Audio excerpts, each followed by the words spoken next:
Welcome to Kenton's videos. Enjoy the video. You will gather essentials and begin immediately.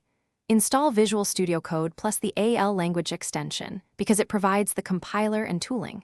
Make sure you have a Business Central Sandbox with admin rights. This gives you permission to publish and test. Once done, sign into your Microsoft account and note the tenant and environment ID. These identify the sandbox.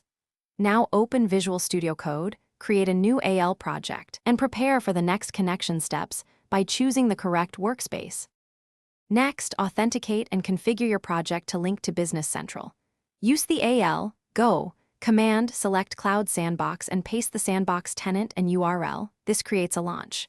JSON, choose authentication with OAuth and sign in when prompted so Visual Studio Code can request tokens. This avoids manual certificates.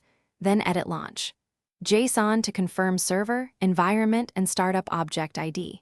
Once configured, save and use the AL. Download symbols action so your project references the correct base application and extension. Finally, publish and validate your extension in the sandbox environment. Run AL, publish.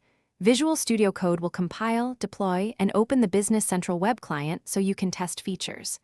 Make sure to exercise key flows and watch the server event log for errors, because logs point to missing symbols or permission issues.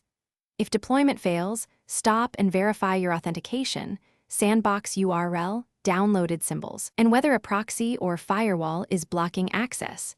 This single troubleshooting check resolves most problems. Thanks for watching. Consider subscribing if we helped you.